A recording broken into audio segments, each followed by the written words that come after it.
Hello friends, good evening. मेरा नाम है अशोक और आप देख रहे हैं मेरा YouTube channel the study time. अब तक हमने पढ़ा था प्रश्न नंबर 5 तक। अब इससे आगे प्रश्न नंबर 5 के बाद हमने देखेंगे प्रश्न नंबर 6। प्रश्न नंबर 6 कह रहा है किसी वर्ग की भुजा की लंबाई ज्ञात कीजिए जिसका क्षेत्रफल, ये लिखा हुआ है क्षेत्रफल। क्या लिखा हुआ है? क्षेत्रफल। यह है क्षेत्रफल। क्षेत्रफल जिसका क्षेत्रफल है 441 वर्ग किलोमीटर स्क्वायर। 41 किलोमीटर वर्ग स्क्वायर। देखो किसी वर्ग का क्षेत्रफल का सूत्र क्या होता है?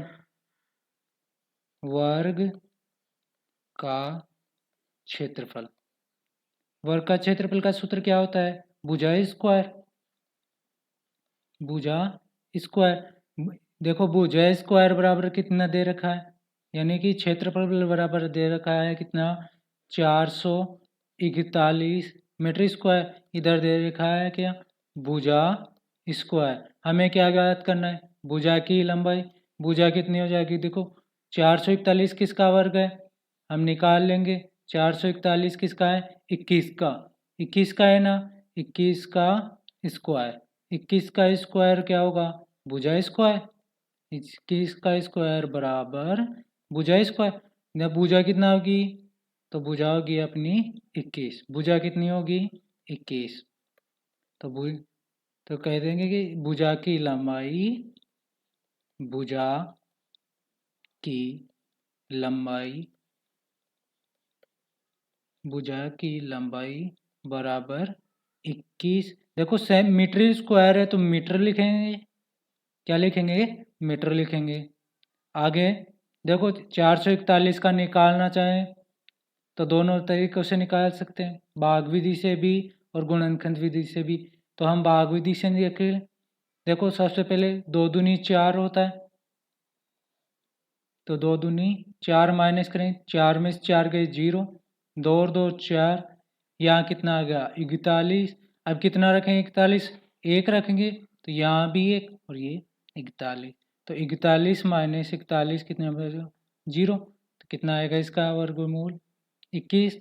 आगे हम करेंगे प्रश्न नंबर 7।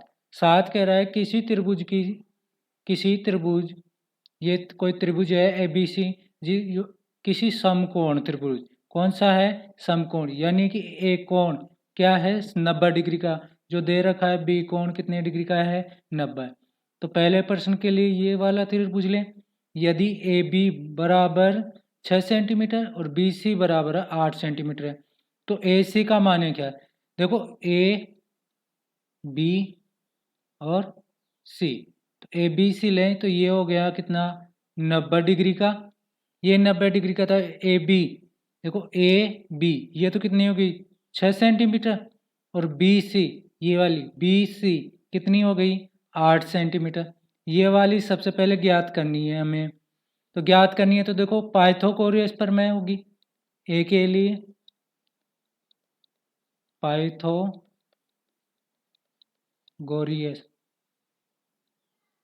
ये पाइथागोरस प्रमेय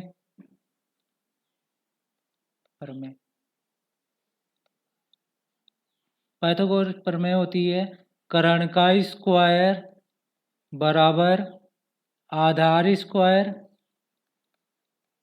प्लस लंब स्क्वायर। देखो इसमें से कोई सा भी आधार मान लो और ये लंब AB बराबर तो 6 सेंटीमीटर। देखो कर्ण कौन सी होगी? जो सबसे बड़ी भुजा है। तो कर्ण बराबर हमें ज्ञात करना है, तो कर्ण तो हमें ज्ञात करना है।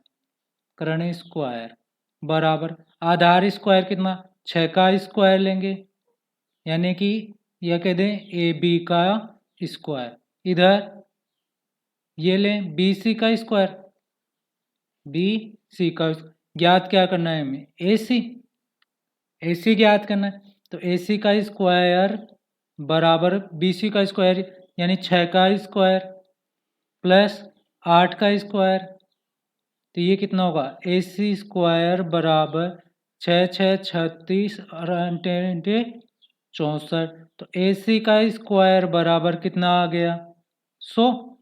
कितना आ गया 100।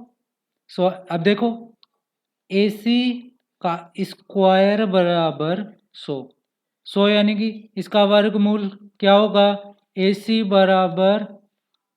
AC का स्क्वायर बराबर 10 का स्क्वायर। तो AC बराबर क्या हो गया 10। AC बराबर कितना हो गया 10, क्योंकि हमने इसका क्या क्या निकाल लिया वर्ग मूल निकाल लिया। अब दूसरा प्रश्न क्या है AC बराबर देखो, अब दूसरा त्रिभुज लें।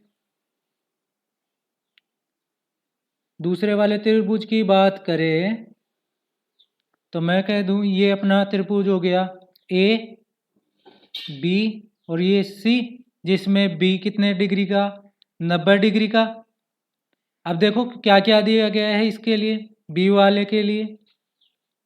B वाले के AC बराबर 2 13, ये है अपनी 13। और BC कितनी दी गई है 5। तो वही पाइथागोरस प्रमेय क्या होगी कर्ण स्क्वायर बराबर आधार स्क्वायर प्लस लंब स्क्वायर, ये होगी। अब देखो कर्ण क्या होगा AC का स्क्वायर बराबर आधार ले लें BC का स्क्वायर प्लस लंब ले लें AB का स्क्वायर। हमें AB ज्ञात करना है, तो BC को इस तरफ ले जाएंगे तो AC का स्क्वायर माइनस BC का स्क्वायर बराबर AB स्क्वायर। क्योंकि ये प्लस में है तो बराबर के इस तरफ जाके किसका हो जाएगी माइनस की होगी। तो देखो अब इसकी जगह मान रखेंगे, ये हो गया अपना 13 का स्क्वायर, बाकी करेंगे हम 5 का स्क्वायर। तो क्या आएगा अपने पास AB स्क्वायर। क्या आ जाएगा AB स्क्वायर। AB क्या होगा देखो यहाँ कर लें, या ऊपर लिखते हैं, ऊपर लिख लें 13 का स्क्वायर कितना होगा 13 का होगा 169, माइनस करेंगे 5 का तो कितना 25 बराबर कितना हो जाएगा AB स्क्वायर। तो देखो गुणोत्तर बाकी करेंगे तो कितना हो जाएगा 144 बराबर AB स्क्वायर। हमें पता है 144 किसका होता है 12 का स्क्वायर। तो 12 का स्क्वायर बराबर AB का स्क्वायर। तो AB कितना हो गया 12।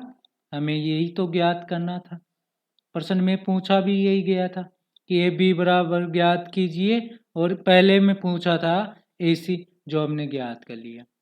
ठीक है, ये अपने 7वां क्वेश्चन हो गया। अगला क्वेश्चन देखेंगे प्रश्न नंबर 8। प्रश्न नंबर 8 क्या कह रहा है देखो, प्रश्न नंबर 8 की बात करें तो ये कह रहा है कि एक माली के पास 1000 पौधे हैं। इन पौधों को वह इस प्रकार लगाना चाहता है कि पंक्तियों की संख्या और कॉलम की संख्या समान रहे। इसके लिए कम से कम पौधों की संख्या, देखो क्या कह रहा है कम से कम पौधों की संख्या ज्ञात कीजिए जिसे उसे क्या है आवश्यकता है। तो देखो 1000 का क्या क्या निकालना है 1000 का निकालेंगे हम वर्ग, यानी कि दो दो के जोड़े बनाएंगे इकाई की ओर से। तो 3 तिया कितना हो गया 9। तो 10 में से 9 बाकी करेंगे तो कितना आ जाएगा 1, 2 जीरो उतार लेंगे। अब कितना हो गया 3 और 3 6, 3 और 3 6। अब कितना रखें 1 रखें, 1 रखेंगे तो कितना हो गया 61। बाकी करेंगे तो कितना आएगा ये हो गया 9, 9 में 39, कितने रह जाएंगे बाकी 39। तो 1000 में से 39 अगर बाकी कर देंगे तो कितने आएंगे देखो 9 9 अरे 10 में से 9 गया तो 1, 9 में से 3 गए तो 6 और ये 9। 961। 961 का वर्ग कितना होगा? कम से कम पौधों की संख्या कितनी होगी? 961। इसमें लिखेंगे कम से कम पौधों की संख्या।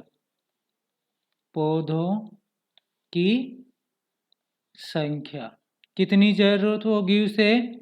961 पौधों की जरूरत होगी। किसके लिए? जब कॉलम और पंक्तियों की संख्या क्या हो? बराबर हो। ठीक है, अगला प्रश्न देखेंगे। एक विद्यालय में 500 विद्यार्थी हैं। कितने हैं? 500 विद्यार्थी। पीटी के अभ्यास के लिए इन्हें इस प्रकार खड़ा किया गया कि पंक्तियों की संख्या कॉलम की संख्या के क्या है?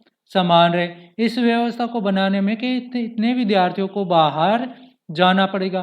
देखो इसमें भी क्या करना है? 500 का अभाज्य गुणनखंड विधि द्वारा, अभाज्य गुणनखंड ये भाग विधि द्वारा क्या करना पड़ेगा? वर्गमूल ज्ञात करना पड़ेगा। तो 2 दूनी कितने हो गए? 4। कितने हो गए? 4। 2 और 2 कितने हो गए? 4। 5 में से 4 गए तो 1, ये 2 0। तो देखो अब कितना रखा जाए? 2 रखेंगे तो 2 रखते ही कितने आ गए? 2 दूनी 4, 4 दूनी 8, 84। 84 100 में से गए तो कितने बच गए? 6। और ये 9 में से 8 गए तो 1, 16। 500 में से कितनी बाकी कर दें?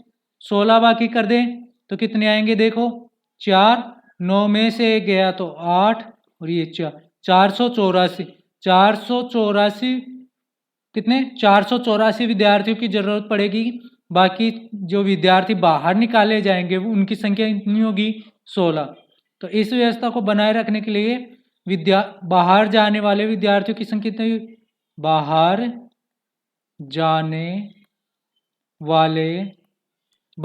जाने वाले विद्यार्थियों की संख्या, विद्यार्थियों की